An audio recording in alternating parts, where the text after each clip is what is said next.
ঢাকা ওই যে টাঙ্গন নদীটা অতিক্রম করে চলে আসলাম, একেবারেই ছোট একটা নদী। আমরা যাচ্ছি 28 মিনার মসজিদ, জামালপুর জমিদার বাড়ি, শাহী জামে মসজিদ যেটা, সেই মসজিদের উদ্দেশ্যে আমরা রওনা দিয়েছি ঠাকুরগাঁ শহর থেকে। সেই সকালে বিভিন্ন রকমের ভাজি, ভর্তা, ডাল, নানা আইটেমের খাবার খেয়েই কিন্তু আমরা সেই জমিদার বাড়ির উদ্দেশ্যে ছুটে চলছি বন্ধুরা।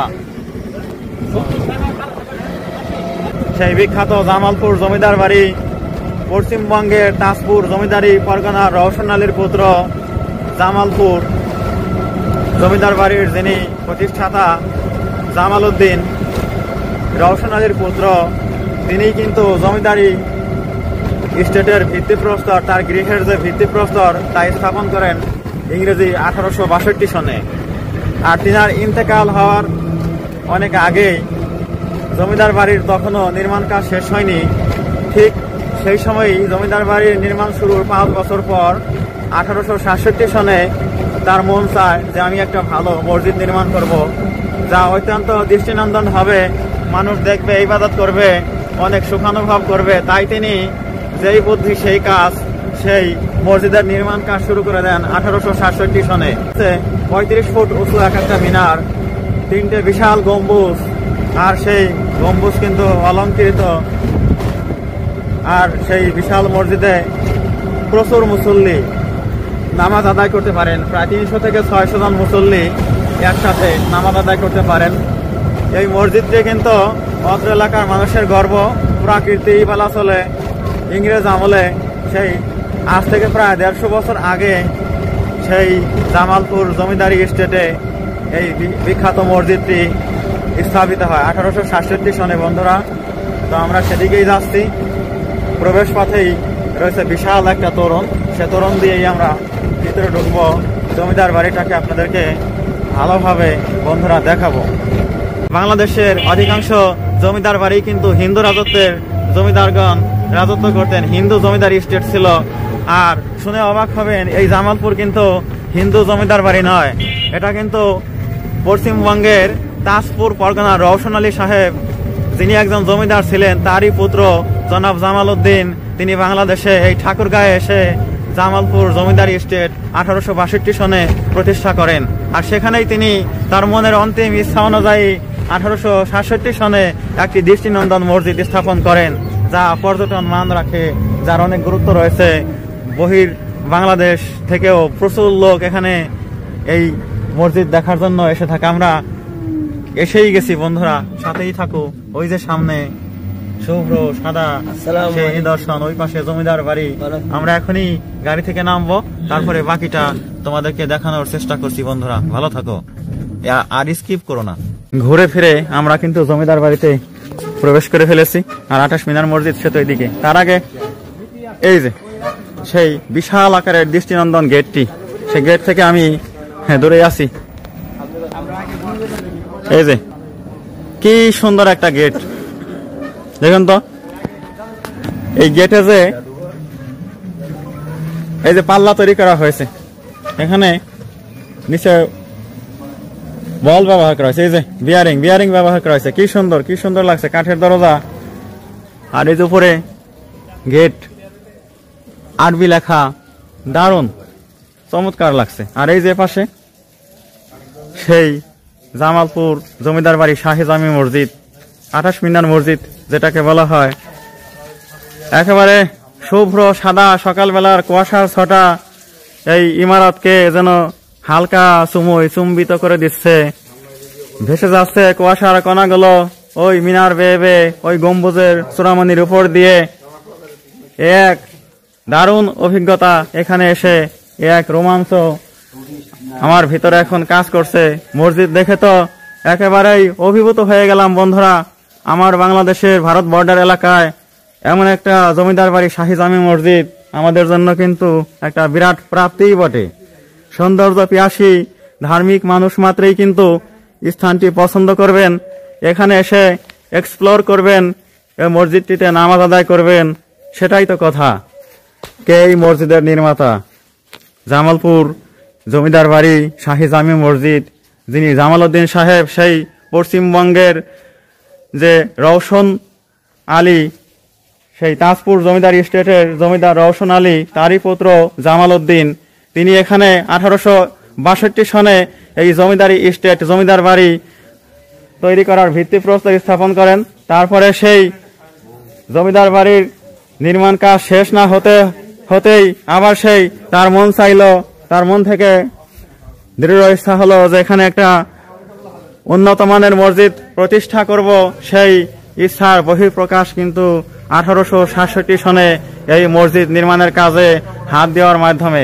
অত্যন্ত সুন্দর, একেবারে আকাশচুম্বী মিনারগুলো ভূমি থেকে 35 ফুট উঁচু, আর এই ইমারতটির যে ইমারতের অবকাঠামো 29 ফুট বাহির থেকে ইন্টু 47 ফুট, আর বারান্দা বাদে 21 ফুট ইন্টু 47 ফুট। এই তো এই মসজিদটির চারদিকের চৌহদ্দির যে আয়তন এরিয়া, যাই বলুন না কেন, 28টি মিনার। আর এই যে মসজিদের সামনে যে প্রবেশ পথ, সেই প্রবেশ পথের উপরেও কিন্তু 4টে মিনার দেখতে পাচ্ছি। অত্যন্ত সুন্দর, অত্যন্ত সুন্দর। আর সেই 28 মিনার বিশিষ্ট এই মসজিদটিতে একসাথে কয়েকশত লোক নামাজ আদায় করতে পারেন, তাদের মনের চাহিদা পূরণ করতে পারেন, তাদের আশা আকাঙ্ক্ষার প্রতি এখানে আসলে, এখানে এই মসজিদ দেখার মাধ্যমেই কিন্তু তাদের প্রচুর আনন্দ অনুভব হয়ে থাকে মনে। এখানে আপনারা আসবেন, আপনারা সরাসরি একটু পরে আমরা ভিতরটা দেখিয়ে দেব, তার আগে বহিরাঙ্গনটা আমি একটু দেখিয়ে দিলাম। এখানে আসলে আপনারা সেই ঢাকা থেকে ঠাকুরগাঁ আসবেন, ঠাকুরগাঁ শহর থেকে শিবগঞ্জ উপজেলা মাত্র 28 কিলোমিটার, আর তারও আগে হলো সেই শিবগঞ্জ যাওয়ার পথে এই জমিদার বাড়ির মসজিদটি। বন্ধুরা, আপনারা স্কিপ করবেন না, আমাদের সাথেই থাকুন। পেরিয়ে গেলে এই যে বারান্দা চত্বর, এখানে তো উপরে কিন্তু শেড নেই। যাই হোক, আমরা ভিতরে প্রবেশ করতেছি। এই যে ভাইয়ের সাথে যাচ্ছি, এই যে তিনি আমাদেরকে দেখানোর জন্য নিয়ে এলেন। কি সুন্দর কারুকাজ করা, এই যে ডিজিটাল একটা ঘড়ি আর ইলেকট্রিক ফ্যান গুলো আধুনিক যুগে সেট করা হয়েছে। বললাম যে লাল নীল যে আলো জ্বলে, হ্যাঁ হ্যাঁ, আপনি এখান থেকে বুঝতে পারবেন। হ্যাঁ, ওই যে গ্লাসের নমুনা দেখানো হচ্ছে, এই যে একটু জুম করে দেখাচ্ছি। কেমন সুন্দর আলোর ঝলকানি, প্রজাপতি, রঙিন প্রজাপতি, ঝিলিমিলি, তার চেয়েও সেই পাখার চেয়েও সুন্দর প্রজাপতির গায়ে যে রং। আমার একটু পায়ে সমস্যা, মানে আচ্ছা, তারপরে দেখি চেষ্টা করি আমি একটু দেখাতে পারি কিনা। আমার একটু হেল্প করো আমাকে।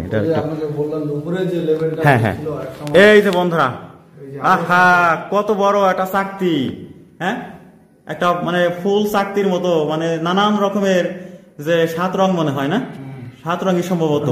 হ্যাঁ, এত রঙিন ভাবে এই যে গ্লাস গুলো সেট করা হয়েছে, সূর্যের চাঁদের আলো যখন এর মধ্যে পড়ে তখন বিস্তৃত হয় এক অভূতপূর্ব সৌন্দর্য, তখন এখানে তৈরি হয়ে থাকে। ভাই আরো কিছু দেখাবেন, ভিতরে যাবো আমরা।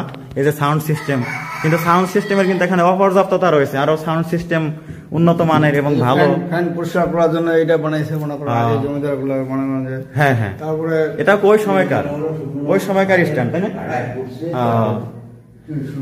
আচ্ছা, এই যে ভিতরটা বন্ধুরা দারুণ সুন্দর, দারুণ। যে অংশটা, বাইরের অংশটা বেশি ভালো আছে। হ্যাঁ, এটা ড্যাম হওয়ার কারণে, অতিরিক্ত শীতের কারণে এই চুনাগুলো নষ্ট পড়ে যাচ্ছে। ড্যাম চুনটা পড়ে যাচ্ছে, পড়ে যাচ্ছে। লাল আঠা দিলেও এই যে এই পাশে, তা চুনের আগে লাল টকটকে ছিল এই মসজিদ, মেন মনে করেন যে ইয়ে ছিল। হ্যাঁ হ্যাঁ হ্যাঁ, এই ঝড় চুনটা রাখতে পারছে না। হ্যাঁ, রাখতে পারছে না, ড্যামের কারণে একটু খসে যাচ্ছে এখান দিয়ে। আর চুন খসে পড়ছে। বাইরেটা আবার যে আলো বাতাস পাচ্ছে, বাইরেগুলো ঠিক আছে, বাইরেগুলো ঠিক আছে। হ্যাঁ হ্যাঁ, যাই হোক, এই মসজিদের প্রত্নতত্ত্ব অধিদপ্তর যদি সংস্কার কাজ চালায় তাহলে কিন্তু আরো ঝিলিমিলি আলোর ঝলকানিতে একেবারে সুন্দর সৌন্দর্যে উদ্ভাসিত হয়ে উঠবে। সব দর্শকদের কাছেই তখন তাদের মনের চাহিদা পূরণ হবে। ওই যে কত উঁচুতে দেখতে পাচ্ছেন, কত ফুল। ওখানে আমি একটু জুম করে দেখাচ্ছি বন্ধুরা, খুব সুন্দর লাগবে। এই দেখো কি এক আশ্চর্য রঙের ছটার একটা ডিজাইন কিন্তু এখানে করা হয়েছে। এই যে মেম্বার রাখা হয়েছে, মেম্বারে কিন্তু উঠেন, কাঠের তৈরি মেম্বার, খুব সুন্দর লাগছে। এই যে মসজিদের একেবারে শেষ মেহরাবের দিকের দেওয়াল, এই যে এদিকে দেখো তো কিভাবে রাউন্ড করে ওই দিকে ঘুরিয়ে নামানো হয়েছে, অবাক লাগে সবকিছু দেখতে। তারপরে এদিকে আমরা এই যে দেখতে পাচ্ছি এরকম কিন্তু সেই গেট কলামের মতো কত সুন্দর কারুকাজ করা, ঠিক ওইভাবে ঘুরিয়ে ঘুরিয়ে বাঁকিয়ে অর্ধ চন্দ্রাকার করে নামানো হয়েছে। ওই ওপাশের ডিজাইনও দারুণ চমৎকার লাগছে। সবকিছু মিলিয়ে জামালপুর শাহী জামে মসজিদ বা 28 মিনার মসজিদ যাই বলি না কেন, সৌন্দর্য বিচারে এবং ইতিহাস ঐতিহ্য প্রত্নতত্ত্বের বিচারে এই মসজিদ কিন্তু বিশেষ স্থানের অধিকারী। কিন্তু সাধারণ কোনো মসজিদ নয়, ইতিহাস জড়িয়ে আছে এর সাথে, কত কাহিনী, কত ঘটনা, কত স্মৃতি, কত বুজুর্গ দরবেশের পা পড়েছে এই মসজিদে, তাই নয় কি? অনেক বুজুর্গ হয়তো এই মসজিদে এসে থাকবেন, সেটাই তো সত্য কথা।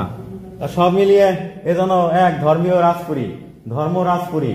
এখান থেকে আমরা বিপুল আনন্দ পেলাম। হয়তো আবার কোনোদিন আবার হয়তো ছুটে আসা হবে এই মসজিদে এই সব কিছু দেখার জন্য।